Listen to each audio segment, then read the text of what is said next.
अस्सलाम वालेकुम। उम्मीद है आप सब खैरियत से होंगे।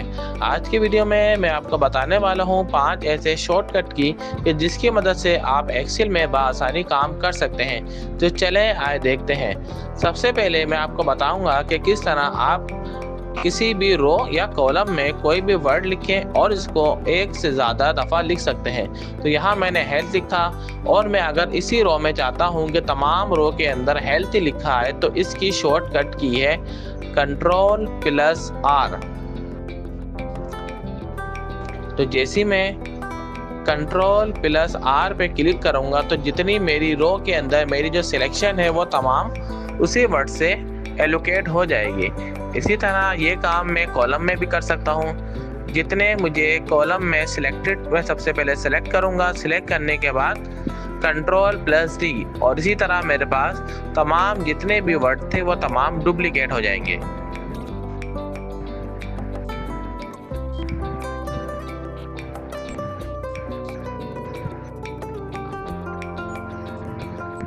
अब सेकंड मैंने एक टेबल बना के रखा है पहले से, जिसमें serial number, employ name, department, designation और नेट सैलरी मौजूद है। अब यहाँ पे मैं एक डिपार्टमेंट लिखता हूँ एजुकेशन।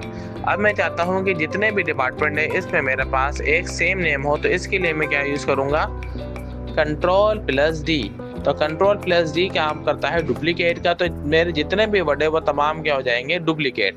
इसके बाद थर्ड मेरे पास जो शॉर्टकट की है जिसकी मदद से मैं फ़िल्टर अप्लाई कर सकता हूँ। तो मैं सबसे पहले तमाम चीज़ों को सिलेक्ट करूँगा। सिलेक्ट करने के बाद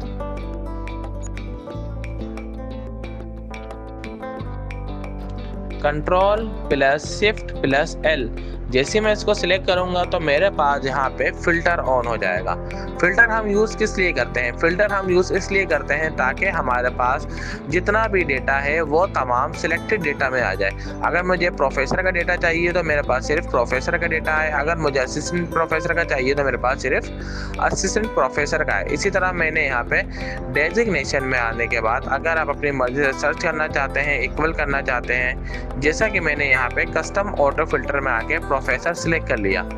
सिलेक्ट करने के बाद मैं ओके पे क्लिक करूंगा तो यहाँ पे मेरे पास सिर्फ प्रोफेसर का डेटा आएगा, उन्हीं के नेट सैलरी, उन्हीं का एम्प्लॉय नेम और इसी तरह उनके डिपार्टमेंट का नाम। अब मैं यहाँ से चाहता हूँ इसको तमाम डेजिग्नेशन सिलेक्ट करूँ तो मेरे पास यहाँ पे तमाम डेजिग्नेशन आ जाएगी। अब मुझे अगर यहाँ से इसकी फ़िल्टर को हटाना है तो मैं यहाँ पे Ctrl+Shift+L दोबारा करूँगा तो मेरे पास जो फ़िल्टर है वो यहाँ से रिमूव हो जाएगा। अब मैं आता हूँ अपने चौथे शॉर्ट की तरफ, जो है Ctrl+1। Ctrl+1 ये काम करता है कि जैसे मेरे पास यहाँ पे तमाम सैलरी की अमाउंट है। अब मैं यहाँ पे चाहता हूँ कि इसके साथ मेरे पास कोई सी भी करेंसी एलोकेट हो। अब मैं वैसे नॉर्मली करूँगा तो मेरे पास हर करेंसी में जाके 1 बाय 1 करना पड़ेगा। तो इससे बेहतर ये है कि मैं यहाँ पे फॉर्मेट सेल में आऊँगा। फॉर्मेट सेल में आने के बाद यहाँ पे मेरे पास जनरल, नंबर और इसी तरह करेंसी का ऑप्शन है। मैं यहाँ पे करेंसी पे क्लिक करूँगा। करेंसी पे क्लिक करने के बाद आप अपनी मर्जी के हिसाब से जो करेंसी लिखना चाहें यहाँ पे क्लिक करके ओके कर देंगे तो मेरे पास जितनी भी करेंसी है वो तमाम उसी करेंसी से एलोकेट हो जाएंगी। अब मैं आता हूँ अपने पांचवें शॉर्ट की तरफ, जो है आपके पास F2।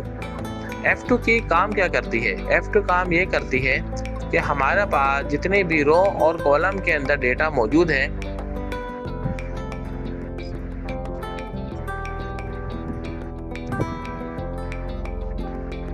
जैसा कि यहाँ पे लैब असिस्टेंट है। अब मैं यहाँ पे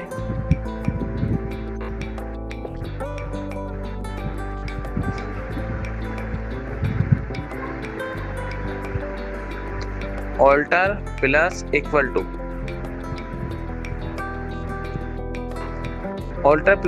से क्या होगा कि मेरे पास जितने भी अमाउंट है वो तमाम अमाउंट क्या हो जाएगी, टोटल हो जाएगी। अब मैं यहाँ पे सबसे पहले इसको सिलेक्ट करूँगा।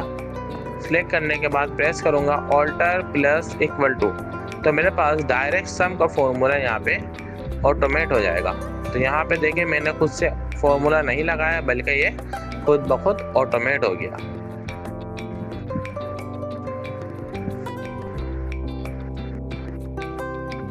उम्मीद है आपको ये वीडियो पसंद आई होगी। इंशाल्लाह नेक्स्ट वीडियो में हम मज़ीद और शॉर्ट कीज़ के बारे में देखेंगे।